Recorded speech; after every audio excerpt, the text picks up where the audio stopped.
సుమన్ టీవీలో మీ business promotions కోసం ఈ కింది నెంబర్ను సంప్రదించగలరు.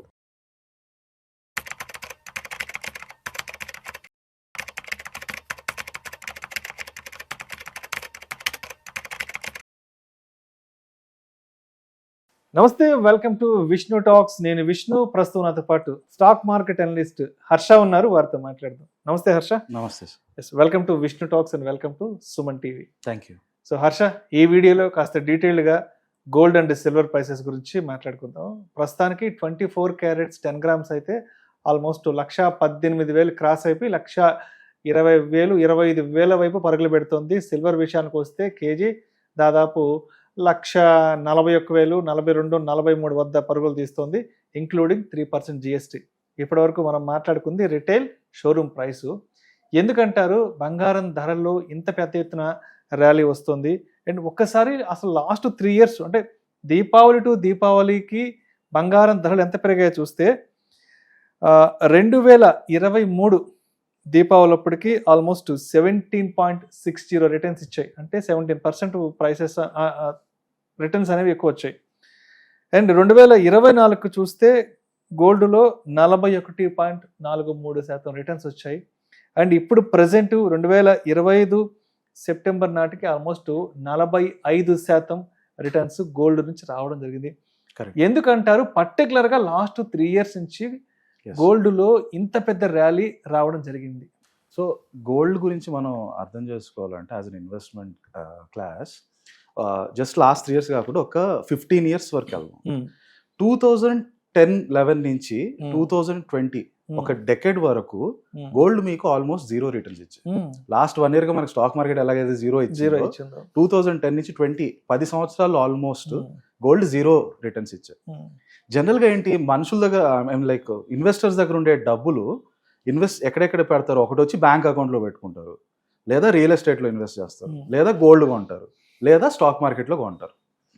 ఎప్పుడైతే ప్రపంచంలో ఎటువంటి అన్సర్టెనిటీ అయినా వస్తే అప్పుడు అందరూ గోల్డ్ మీద ఇన్వెస్ట్ చేయాలని చూస్తారు. అసలు ఏంటి అన్సర్టెనిటీ అంటే మాక్సిమం డబ్బులు ఇన్ జనరల్ స్టాక్ మార్కెట్లోకి వెళ్తాయి.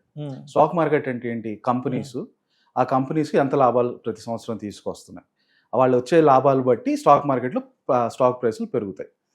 అన్సర్టెనిటీ అంటే ఏంటి? ఇప్పుడు ఈరోజు స్టాక్ మార్కెట్లో నేను ఒక స్టాక్ కొనాలంటే నాకు ఒక అంచనా ఉంటుంది. వచ్చే 3 సంవత్సరాల్లో ఈ కంపెనీలో నాకు ప్రతి సంవత్సరం ఒక 20 రూపాయలు లాభం వస్తుంది. ఆ అంచనా వేసుకొని నేను పెడతాను డబ్బులు 100. రేపు సడన్గా ఆ కంపెనీ అమ్మే ప్రోడక్ట్ ఏదైతే ఉందో అది ఇండియా నుంచి అమెరికా అమ్ముతున్నాడు అనుకోండి. అమెరికా వాళ్ళు ఈ రోజు నుంచి రేపటి నుంచి నువ్వు మా కంట్రీలో అమ్మడానికి వీలు లేదు అని అంటే నేను వేసుకున్న అంచనా అతనికి 20 రూపాయలు లాభం వస్తుంది అనేది అది తారుమారు అయిపోతుంది. అదే 10 రూపాయలకు పడిపోవచ్చు, 15 పడిపోవచ్చు, 5 రూపాయలు పడిపోవచ్చు.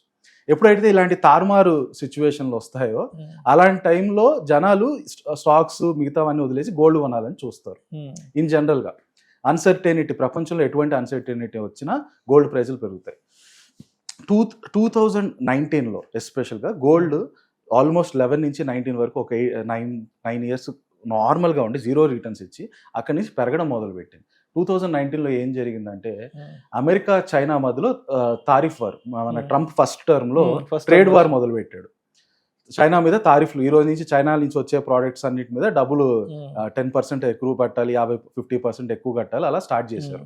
దానివల్ల అన్సర్టెనిటీ వస్తుంది. ఎందుకు అన్సర్టెనిటీ వస్తుందంటే ఆ ఈవెంట్ జరగక ముందు వరకు అందరూ అమెరికాలో ఒక వస్తువు 20 రూపాయలకు అమ్ముడుపోతుంది, దీంట్లో నుంచి అది వస్తువు తయారు చేసిన కంపెనీకి ఒక 5 రూపాయలు ప్రాఫిట్ వస్తుంది, కాబట్టి నేను ఆ కంపెనీలో ఇన్వెస్ట్ చేస్తే నాకు ప్రతి సంవత్సరం ఇంత 5 రూపాయలు ప్రాఫిట్ వస్తుంది, అందుకని ఆ అంచనాతో ఇన్వెస్ట్ చేస్తారు. కానీ ట్రంప్ ఎప్పుడైతే తారిఫ్లను అనౌన్స్ చేశాడో ఆ అంచనాలు తారుమారు అయిపోతాయి.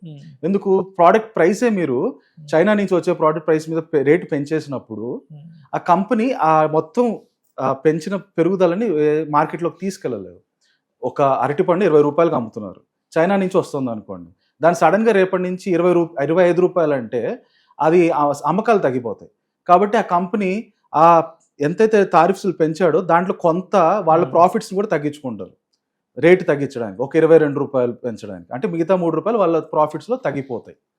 సో ఎప్పుడైనా సరే ఇలాంటి తారిఫ్స్, ఇలాంటి ఇంపాక్ట్స్ జరిగినప్పుడు కంపెనీ వచ్చే ప్రాఫిట్స్లో కొంచెం ఫ్లక్చువేషన్స్ వస్తాయి. మీరు ముందుగా ఊహించుకున్న ప్రాఫిట్స్ అయితే రాకుండా కొంచెం అటు కానీ ఇటు కానీ ఫ్లక్చువేషన్స్ వస్తాయి. అలాంటి ఫ్లక్చువేషన్స్ టైంలో మార్కెట్ ఏమవుతుందో తెలియదన్న స్థితిలో జనాలు స్టాక్ మార్కెట్ నుంచి గోల్డ్లో పెడతారు. సో 2019లో మొదటిసారి అన్సర్టెనిటీ, ట్రంప్ చైనా మీద తారిఫ్ వారు మొదలు పెట్టాక ఆ అన్సర్టెనిటీ వల్ల జనాలు గోల్డ్లో పెట్టి 30,000 నుంచి 2011 నుంచి 19 వరకు 30,000 గోల్డ్, ఆల్మోస్ట్ ఒక 5,000 అటు ఇటు వెళ్తుంది, 30,000లోనే ఉండి 2019 నుంచి 30,000 నుంచి పెరగడం మొదలు పెట్టింది. 2020లో మనకు కోవిడ్ వచ్చేసింది. కోవిడ్ అనదర్ పెద్ద అన్సర్టెనిటీ. దానివల్ల అసలు కంపెనీలకు వచ్చే లాభాలు మొత్తం నష్టాల్లోకి వెళ్ళిపోయారు ప్రపంచంలో ఉన్న కంపెనీలని. కాబట్టి అది ఇంకో పెద్ద అన్సర్టెనిటీ వల్ల జనాలు ఇంకా గోల్డ్ కొనడం మొదలు పెట్టారు. అలా కోవిడ్ టైంలో ఈ 30,000 నుంచి స్టార్ట్ అయింది, 50,000 దాకా టచ్ అయింది.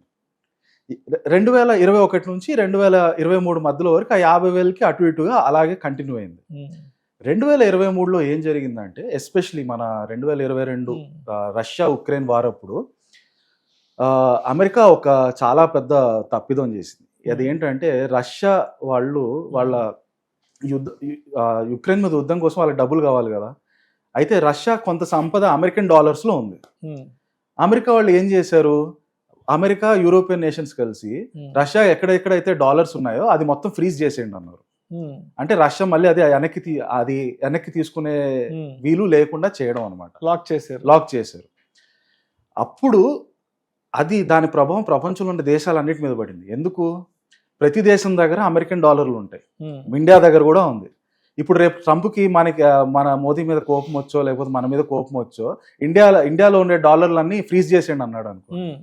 అంటే అప్పుడు మన దగ్గర ఉండే డాలర్ విలువ 0 అయిపోతుంది. అంటే అప్పుడు కానీ మనం నోట్లు రద్దు చేసినట్టు. ఎగ్జాక్ట్లీ, నోట్లు రద్దు చేసినట్టు 2016 అమెరికన్ డాలర్లు మీ దగ్గర నుంచి మేము ఎవరు కొనమని చెప్పేస్తారంటే మనకి అది చాలా సడన్ షాక్ అయిపోతుంది ఎకానమీకి. ఆ భయం అనేది ప్రపంచంలో ప్రతి కంట్రీ, ఎస్పెషలీ సెంట్రల్ బ్యాంక్స్కి ఆ భయం అనేది బాగా ఎక్కింది.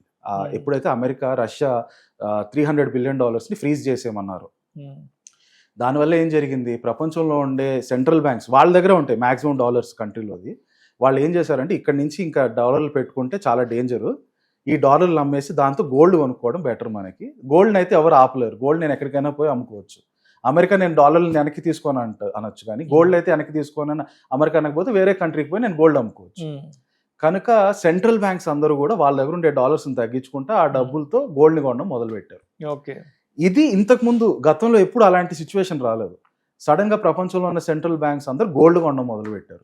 దానివల్ల గోల్డ్ కొండే డిమాండ్ బాగా పెరిగిపోయింది. అది ఆ 2023లో 50,000 దగ్గర నుంచి ఈ రోజు 120,000 దగ్గర రావడానికి biggest driver in the market. So అసలు 2015 నుంచి దీపావళి టు దీపావళి నిఫ్టీ ఎంత రిటర్న్స్ ఇచ్చింది, అదేవిధంగా గోల్డ్ ఎంత రిటర్న్స్ ఇచ్చిందో చూస్తే 2017 దీపావళి నాటికి నిఫ్టీ 17.63% రిటర్న్స్ ఇస్తే గోల్డ్ 1.15% రిటర్న్స్ ఇచ్చింది. అదేవిధంగా 2018 దీపావళి నాటికి నిఫ్టీ 4.45% రిటర్న్స్ ఇస్తే గోల్డ్ అయితే -4.93% రిటర్న్స్ ఇచ్చింది. అదేవిధంగా 2019 దీపావళి నాటికి నిఫ్టీ 9.7% రిటర్న్స్ ఇస్తే గోల్డ్ 22.68 ఇచ్చింది. అంటే 2019లో ఆల్మోస్ట్ 22% రిటర్న్స్ ఇచ్చింది 2019లో. కరెక్ట్. సో 2020 దీపావళి నాటికి నిఫ్టీ 9.92% రిటర్న్స్ ఇస్తుంది నిఫ్టీ, గోల్డ్ ఏమో 25.56 2020లో. అండ్ 2021 దీపావళి నాటికి నిఫ్టీ 40% రిటర్న్స్ ఇస్తే గోల్డ్ -5.14 రిటర్న్స్ ఇచ్చింది. అండ్ 2022లో నిఫ్టీ అయితే -1, ఆల్మోస్ట్ 0 రిటర్న్, నథింగ్ రిటర్న్స్లో 0 రిటర్న్స్ ఇస్తే గోల్డ్ కూడా 2022లో -7.94% ఇచ్చింది. ఎస్, 2023 నుంచి గోల్డ్ అనేది గేమ్ చేంజర్ అయింది. 2023 దీపావళి నాటికి నిఫ్టీ 10.12% రిటర్న్స్ ఇస్తే గోల్డ్ 17.60 ఇచ్చింది. అండ్ 2024 పోయిన సంవత్సరం నిఫ్టీ 23.97% రిటర్న్స్ ఇస్తే గోల్డ్ అయితే ఏకంగా 41.43%. అండ్ మనం ఇప్పుడు జరుగుతున్న 2025 సెప్టెంబర్ నాటికి నిఫ్టీ అయితే 4% రిటర్న్స్ ఇస్తే గోల్డ్ అయితే ఆల్మోస్ట్ 45% రిటర్న్స్ ఇచ్చింది. ఏంటంటే అంటే ఇంత పెద్ద డిఫరెన్సెస్ ఏంటి అసలు అర్థం కావట్లేదు అసలు. ఎస్పెషలీ లాస్ట్ 3 years నుంచి 2023 నుంచి 2023లో 17 ఇచ్చింది, 24లో 41 ఇచ్చింది, ఈ సంవత్సరం 45 అబౌవ్ ఇచ్చింది కదా. ఎందుకంటారు 23 నుంచి మంచి ర్యాలీ తీసుకుంది gold market? Correct. So gold ఎప్పుడు అలా అంత సూపర్ ర్యాలీ చరిత్రలో ఎప్పుడు రాలేదు. లాస్ట్ టైం చరిత్రలో వచ్చింది ఎప్పుడు అంటే 1970s నిక్సన్ షాక్ అంటారు. రిచర్డ్ నిక్సన్ ఒక రోజు $US గోల్డ్స్ కి ఇంకా లింకేజ్ లేదన్నప్పుడు, ఆ తర్వాత ఇన్ఫ్లేషన్, అమెరికాలో ఇన్ఫ్లేషన్, ఆయిల్ ప్రైజులు పెరిగి ఇన్ఫ్లేషన్ బాగా పెరిగినప్పుడు గోల్డ్ భయంకరంగా పెరిగింది. That was the first instance. ఆ తర్వాత మంచి ర్యాలీ గోల్డ్ ఎప్పుడు ఇచ్చిందంటే మన 2008, 2005 to 2010 పీరియడ్, ఎప్పుడైతే మన గ్లోబల్ ఫైనాన్షియల్ క్రైసిస్ వచ్చిందో ఆ టైంలో మంచి ర్యాలీ ఇచ్చింది. ఆ తర్వాత అలాంటి ర్యాలీ ఆల్మోస్ట్ 12-15 ఇయర్స్ తర్వాత 2023 అక్టోబర్ సెప్టెంబర్ నుంచి ఇప్పటి వరకు ఇస్తుంది.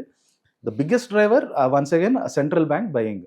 ఎప్పుడైతే సెంట్రల్ బ్యాంక్స్ కి అమెరికా డాలర్స్ నుంచి డీడాలరైజేషన్ అంటాం ఫిలామినా, అమెరికా డాలర్స్ తగ్గించుకోవాలని ఫిక్స్ అయ్యారో అందరూ సెంట్రల్ బ్యాంక్స్ కూడా స్లోగా గోల్డ్ ని కొనడం మొదలు పెట్టారు. అయితే అలా పెరుగుతూ ఇప్పుడు మీరు చెప్పినట్టు నిఫ్టీ కంటే గోల్డ్ చాలా అద్భుతంగా రిటర్న్స్ ఇచ్చాయి లాస్ట్ 2-3. కానీ ఇదే మీరు ఎప్పటికీ ఇలాగే ఉంటుందని అనుకుంటే మాత్రం చాలా నష్టపోతారు ఫ్యూచర్లో. సో ప్రస్తుతం ఇంటర్నేషనల్ ప్రైస్ గోల్డ్ చూసుకుంటే $3,750 per ounce ఆ దగ్గరలో ఉందండి. ఒక 2010 ఆ టైప్ బుల్ రన్ ప్రకారం చూసుకుంటే ఇది $4,000 వరకు టచ్ అవ్వచ్చు. సో ఇంకా $250 dollar terms, gold dollar terms లో ఇంకా $250 వరకు పెరగచ్చు. అదే రూపీ టర్మ్స్ లో చూసుకున్నా కూడా మనకి అరౌండ్ ఇంకా 1,20,000 అన్నారు కదా, 1,30,000 వెళ్ళడం అనేది చాలా సులువుగా వెళ్ళిపోతుంది. సులువుగా అంటే మేబీ ఒక 4 months 5 months టైం. కానీ ఇందాక నేను చెప్పినట్టు 11 నుంచి 19 వరకు, 2011 నుంచి 2019 వరకు గోల్డ్ 0 ఇచ్చింది. మీరు గోల్డ్ లాస్ట్ 2 ఏళ్లలో పెరిగినట్టు ఇంకా పెరుగుతుంది కదా అని ఇంకా కొనుక్కొని దాంట్లో ఎక్కువ డబ్బులు పెట్టారంటే మాత్రం ఖచ్చితంగా నష్టపోతారు. అలా అని చెప్పి ఎవరైనా సరే వాళ్ళు ఫైనాన్షియల్ ప్లానింగ్ చేసుకునేటప్పుడు, వాళ్ళు ఇన్వెస్ట్ చేసేటప్పుడు they have to allocate some percentage to gold, some to equity, some to real estate. ఆ గోల్డ్ అలొకేషన్ జనరల్ గా 5 to 10% వరకు ఉంటే చాలు. ఒకవేళ మీ దగ్గర ఆల్రెడీ 5 to 10% ఉంటే కొత్తగా తీసుకోకండి, అన్లెస్ మీకు కన్జంప్షన్ పరంగా పెళ్లిళ్ళు అలాంటి టైంలో కన్జంప్షన్ పరంగా తీసుకుంటారు, అవాయిడ్ చేయలేరు కాబట్టి అలాగో కొంటారు. బట్ లాస్ట్ 2 years ర్యాలీ అద్భుతంగా ఉండింది కదా, ఇంకా 2 లక్షలు 3 లక్షలు అయిపోద్దని ఇప్పుడే బీభత్సంగా డబ్బులు పెట్టేశారంటే మాత్రం ఆ డబ్బులు లాక్ అయిపోతుంది. దాంట్లో పెద్ద మీకు గెయిన్స్ రిటర్న్స్ ఏం రాకపోవడం వల్ల, ఇన్ఫ్లేషన్ వల్ల మీరు ఇంకా నష్టపోతారు దాంట్లో. సో గోల్డ్ మేబీ ఇంకో 10-15% డెఫినెట్ గా ఉందండి అప్ సైడ్. సిమిలర్లీ మీరు చూసుకున్నట్లయితే సిల్వర్ కూడా అలాగే మంచి ర్యాలీ, సిల్వర్ కూడా విపరీతమైన ర్యాలీ. ఎప్పుడైతే గోల్డ్ ₹1,00,000 టచ్ అయిందో అది ఒక సైకలాజికల్ లెవెల్, 1,00,000 టచ్ అవడం అనేది ఒక సైకలాజికల్ లెవెల్. దానివల్ల జనాలు గోల్డ్ నుంచి కొంచెం సిల్వర్ కొనడం ఎక్కువ మొదలు పెట్టారు. అయితే సిల్వర్ కి ఒక ప్రత్యేకత ఉంది. గోల్డ్ ఇండస్ట్రియల్ గా అంత ఎక్కువ యూజెస్ ఏమి ఉండవు, గోల్డ్ ఉండదు. గోల్డ్ ఎక్కువగా మనం స్టేటస్ సింబల్ లాగా కొనుక్కోవడం వల్ల తప్పితే సిల్వర్ లో కొంచెం ఇండస్ట్రియల్ యూజెస్ ఉంటాయి. ఆ ఇండస్ట్రియల్ యూజెస్ అనేది గత 2-3 ఏళ్లుగా బాగా పెరిగిపోతుంది. దానికి కారణం ఏంటంటే సిల్వర్ ని ఎలక్ట్రిక్ వెహికల్స్, బ్యాటరీస్ వీటన్నిటిలో కూడా వాడతారు. గ్రీన్ ఎనర్జీ సెక్టర్ లో కన్సంప్షన్ ఎక్కువ ఉంది, టెలికాం సెక్టర్. కరెక్ట్.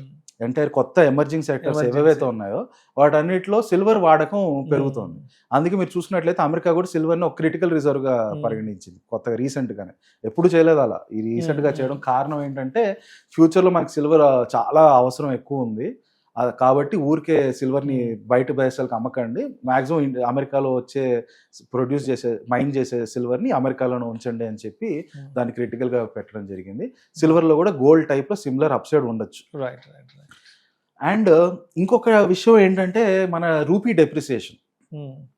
సో మన ఇండియాలో మనం కొనే గోల్డ్ ధర ఓవరాల్ గా ప్రపంచంలో పెరిగే గోల్డ్ ధర ఇంటూ అది డాలర్లో నమోదవుతుంది ప్రపంచంలో ఉండే గోల్డ్ ధర. అది రూపీ కన్వర్జన్, రూపీకి డిప్రిసియేషన్ అంటే మనకి $1 $90 దాకా వచ్చేసింది కదా ఇప్పుడు. ఆ కన్వర్జన్తో మల్టిప్లై చేసినప్పుడు ఇండియన్ రూపీస్లో వస్తుంది. మీరు ఏదేదైతే లాస్ట్ 2 years లో గోల్డ్ 40% 45% అంటున్నారో దాంట్లో మన రూపీ కూడా బాగా డెప్రిషియేట్ అయింది. రూపీ డెప్రిషియేట్ అవడం కూడా యాక్చువల్ గోల్డ్ ప్రైస్ పెరగడానికి ప్లస్ రూపీ డెప్రిసియేషన్ అయ్యి ఇంకా ఎక్సలెంట్ రిటర్న్స్ వచ్చాయి. యుఎస్ ఇండియా డీల్ నవంబర్ లోపల జరుగుతుందని గవర్నమెంట్ కూడా అంటున్నారు. ఒకవేళ ఆ డీల్ కనుక సెట్ అయిపోతే డెప్రిసియేషన్ అనేది కొంచెం స్టెబిలైజ్ అయిపోతుంది, మరీ అంత ఎక్కువ డెప్రిసియేషన్ రాకపోవచ్చు. సో గోల్డ్కి ఒక సైడ్ నుంచి ఆ డ్రైవింగ్ ఫోర్స్ కొంచెం తగ్గొచ్చు. సో డీల్ మాత్రం ఓకే అయితే కొంత ఎస్ డెఫినెట్ గా కిందకు వచ్చే కిందకు వచ్చే అవకాశాలు ఉన్నాయి. కిందకంటే మరీ ఎక్కువ రాకపోవచ్చు. గోల్డ్ ప్రైస్ అలాగే స్టేబుల్ గానే ఉంటది కాబట్టి ఈ డెప్రిసియేషన్ ఒక 5% డెప్రిసియేషన్ స్లో అయిపోవడం వల్ల ఒక 5% కరెక్షన్ జరగచ్చు at max. At the same time central banks అయితే ఎప్పుడైతే ఈ కొనడం మొదలు పెట్టారో అప్పటి నుంచి లాస్ట్ 2 years లో 40% 45% రిటర్న్స్ వచ్చాయి. సెంట్రల్ బ్యాంక్స్ ఎప్పటికీ ఇలా కొంటూ ఉండరు. అది వాళ్ళు ఎప్పుడైతే కొనడం అనేది కొంచెం స్లో అయిపోతుందో అప్పుడు మీ గోల్డ్ ప్రైస్ కూడా స్లో అయిపోతుంది. చైనా కూడా విపరీతంగా ఉంటుంది. విపరీతంగా ఎస్. సో సెంట్రల్ బ్యాంక్స్ కానీ చైనా కానీ ఇవి చైనీస్ సెంట్రల్ బ్యాంక్ బేసికల్ గా ఈ సెంట్రల్ బ్యాంక్స్ మన ఇండియన్ సెంట్రల్ మన ఆర్బీఐ కూడా భయంకరంగా కొంటున్నారు. వీళ్ళు ఎప్పుడైతే కొనడం స్లో చేసేస్తారో అది ఎప్పుడు స్లో చేస్తారు, వీళ్ళ దగ్గర ఉండే డాలర్ రిజర్వ్స్ కొంచెం వీళ్ళు అనుకున్నది ఇంతకుముందు బాగా ఎక్కువ ఉండేది, అది తగ్గిపోయి గోల్డ్ రిజర్వ్స్ ఒక లెవెల్కి వచ్చేంత వరకు కొంటూనే ఉంటారు. అది ఎప్పుడైతే ఆపుతారో అప్పుడు మీ గోల్డ్ ప్రైస్ పెరగడం ఆగిపోతుంది. రెండోది యుఎస్ ఎఫ్టీఏ డీల్ వల్ల మీకు ఎక్కడైతే ఈ డెప్రిసియేషన్ కరెన్సీ కన్వర్జన్ లో వచ్చే లాభాలు అది కూడా కొంచెం స్లో అయిపోతుంది. సో మేబీ ఇంకో 10-15% అయితే డెఫినెట్ గా పెరుగుతుంది గోల్డ్. ఆ పైన ఎంత పెరుగుతుంది అనేది purely based on central bank ఎంత కొంటారు అనే దాని మీద ఉంటుంది. Thank you so much Harsha. Thank you sir.